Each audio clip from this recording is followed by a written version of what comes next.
성도 여러분들 안녕하십니까? 2월 26일 금요일입니다. 함께 하신 여러분들을 환영합니다. 저는 퀸즈교회를 섬기는 김희상입니다. 이제 기도하시고 시작하도록 하겠습니다. 하늘에 계신 아버지 하나님, 저희들의 일주일의 삶을 지켜주셔서 감사드립니다.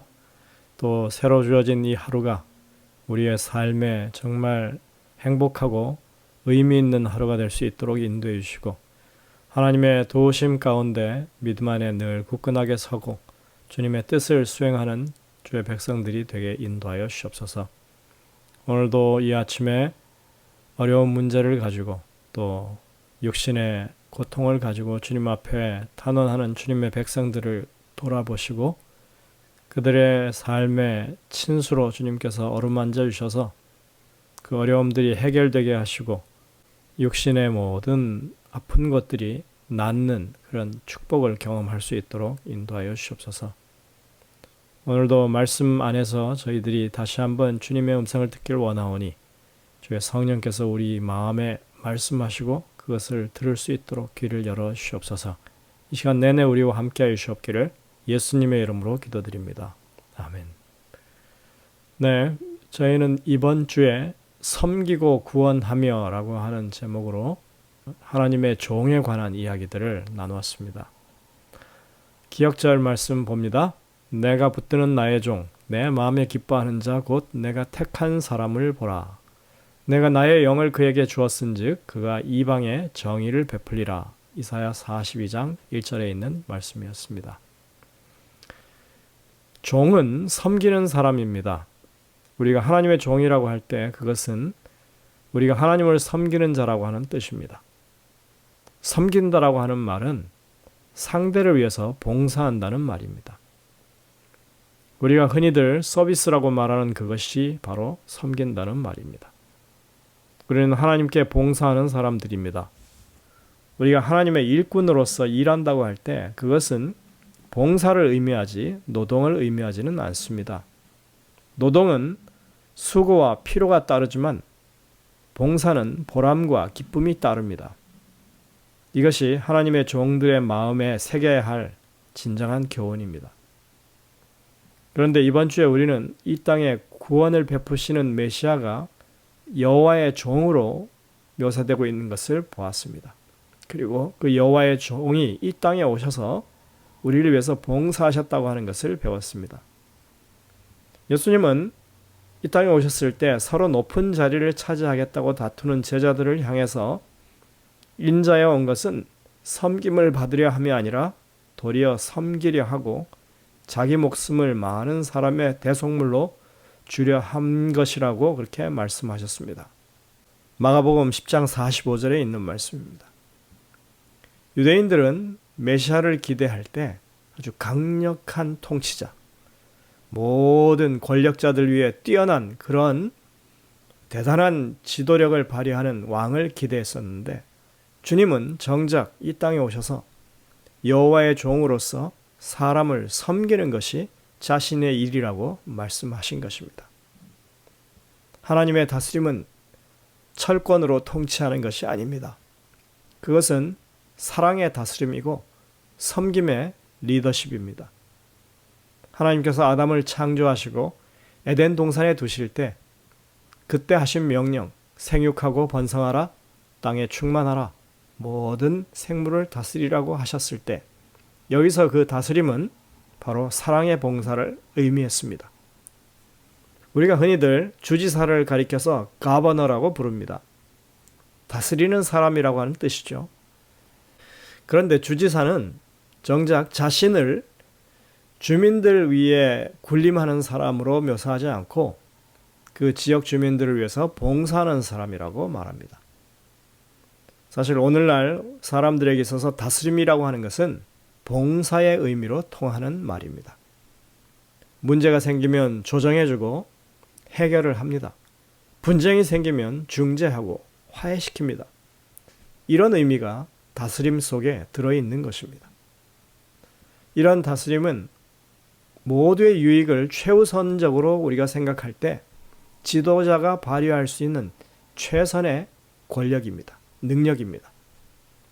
그러나 그 지도자가 만일 자신의 유익을 위해서 그 권한을 사용하기 시작하게 되면 그때부터 그것은 남용이 되고 모든 사람에게 불행을 가져오는 일이 되는 것입니다.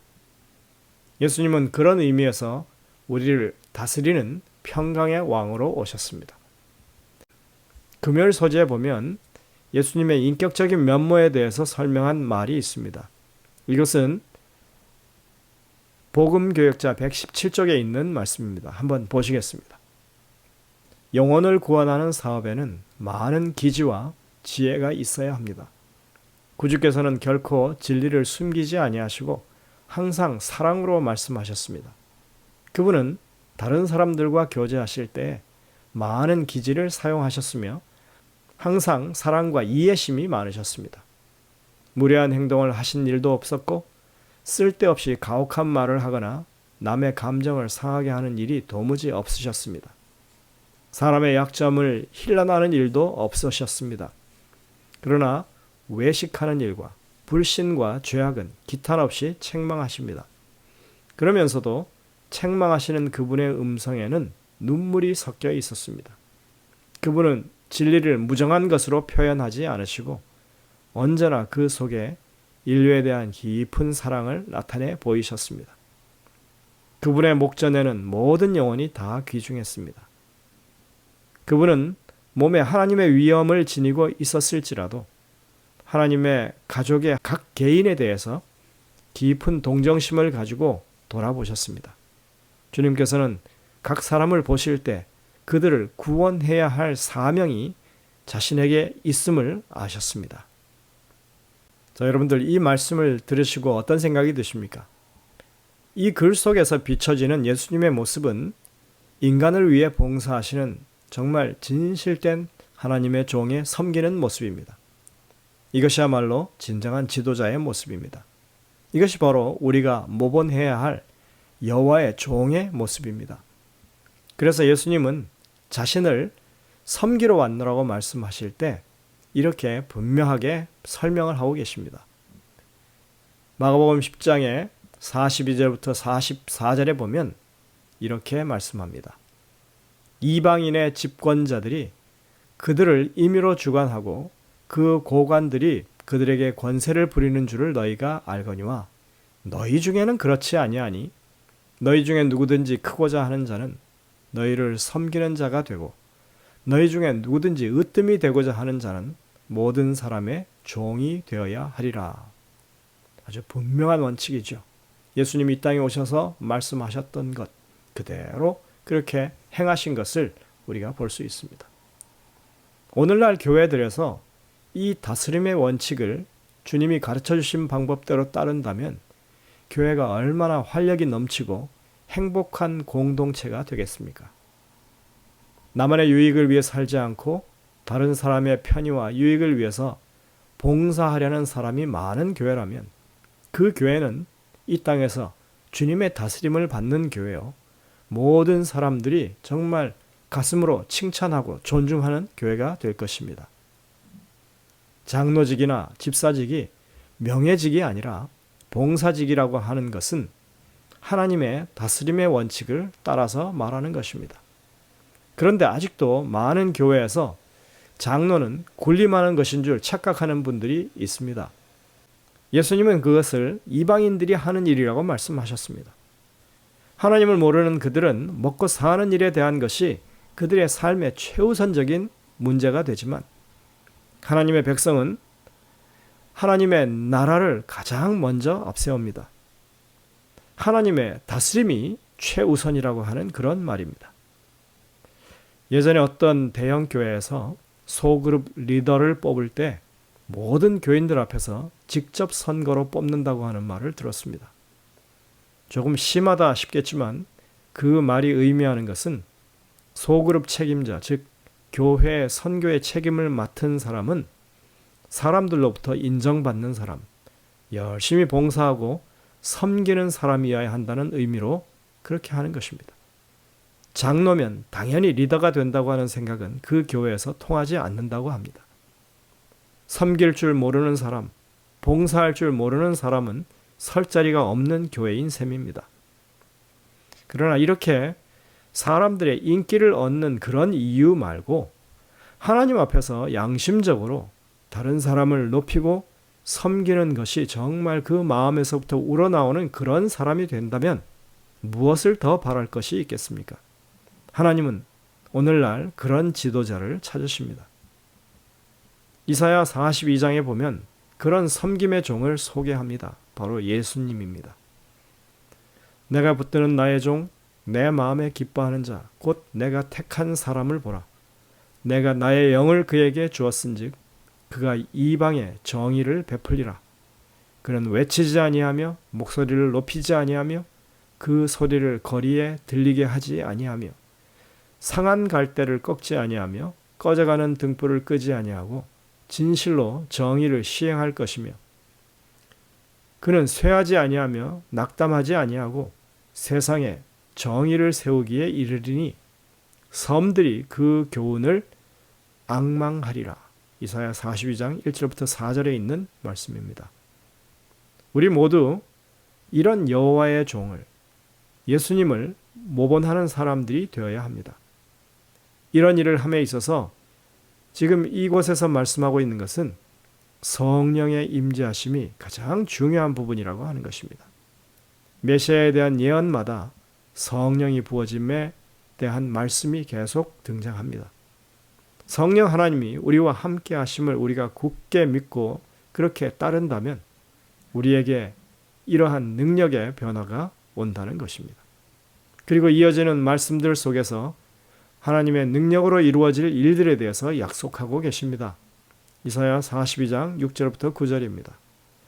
나 여호와가 의로 너를 불렀은즉 내가 내 손을 잡아 너를 보호하며 너를 세워 백성의 언약과 이방의 빛이 되게 하리니 내가 눈먼 자들의 눈을 밝히며 갇힌 자를 감옥에서 이끌어내며 흑암에 앉은 자를 감방에서 나오게 하리라. 나는 여호와이니 이는 내 이름이라. 나는 내 영광을 다른 자에게 내 찬송을 우상에게 주지 아니하리라. 하나님의 이름을 믿고 그렇게 그분의 백성이 된다고 하는 사람들에게 정말 어떤 일을 해야 할 것인지 하나님의 영이 분명히 지도하실 것이라고 말합니다. 그리고 하나님의 이름이 영광을 받도록 그들의 삶을 이끄실 것이라고 말씀하고 있는 것입니다. 여기서 한 가지 사실이 아주 분명해집니다. 그것은 선교라고 하는 것은 섬김으로 이루어진다고 하는 것입니다. 예수님이 이 땅에 오셔서 그것을 우리에게 가르치셨고 모본하신 것입니다. 우리는 이방인으로서 하나님의 종으로 묘사한 고레스에 대해서 이번 주에 또 살펴봤습니다. 그는 당대 최고의 강대국의 군주였지만 자신에 대해서 150년 전에 이미 예언하신 하나님, 그분의 실존을 그가 받아들이고 하나님의 예언대로 이스라엘 백성들을 고향 예루살렘으로 돌려보내고 또한 성전 건축까지 하도록 그렇게 조서를 내렸습니다. 고대 제국의 분위기 안에서는 절대로 있을 수 없는 그런 전대미문의 사건인 것입니다. 심지어 이방인도 하나님의 부르심에 이렇게 응답하고 하나님을 위하여 봉사하길 마다하지 않았는데 하나님을 섬긴다고 스스로 공언하는 사람들이 하나님의 말씀에 전적으로 따르지 않는다면 정말 얼마나 부끄러운 일이 되겠습니까? 우리는 이번 주 교과 서두에서 보았던 시대의 소망 640쪽에 나오는 그 말을 다시 한번 상기할 필요가 있습니다. 우리가 예수님의 발자취를 따라가기 위하여 나사렛이나 가버나움이나 베다니에 갈 필요는 없습니다. 우리는 병상곁이든 빈곤한 오두막집이든 사람이 많이 모인 대도시의 뒷골목이든 인간의 마음에 위안이 필요한 곳이라면 어디에서든지 예수님의 발자취를 찾을 수 있습니다. 예수님이 지상에 계실 때 행하신 것처럼 우리가 행할 때 우리는 그분의 발자취를 따라갈 수 있습니다. 하나님은 여전히 사람들을 위해서 사람들 사이에서 봉사하시는 종이십니다. 오늘도 우리가 사는 이 지역사회의 낮은 곳에 소외된 곳에 그런 사람들 곁에 임하시어 그들을 위해서 봉사하시는 주님이시라고 하는 것입니다. 우리가 그런 주님을 찾아 발견할 수 있는 정말 여호와의 종을 따르는 하나님의 종들이 되기를 간절히 소망하며 오늘 말씀을 드립니다. 기도하시겠습니다.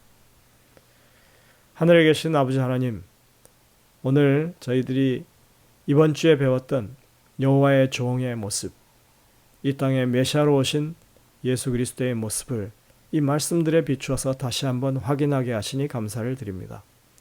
저희들이 말로만 주님의 백성이 되지 아니하고 정말 하나님처럼 사람들 위해서 봉사하는, 그래서 주님의 영광을 드러내는 그러한 아름다운 직분을 감당하는 주님의 종들이 될 수 있도록 인도하여 주옵소서. 저희들이 능력이 없지만 주의 성령이 우리와 함께 하시면 이 모든 일들이 하나님의 능력으로 이루어진다고 하는 약속을 우리가 확신하게 도와주시고, 그렇게 주의 성령의 인도하심을 굳게 붙잡고 따를 수 있는 저희 모두가 되게 해주시옵기를 예수님의 이름으로 간절히 기도드립니다. 아멘.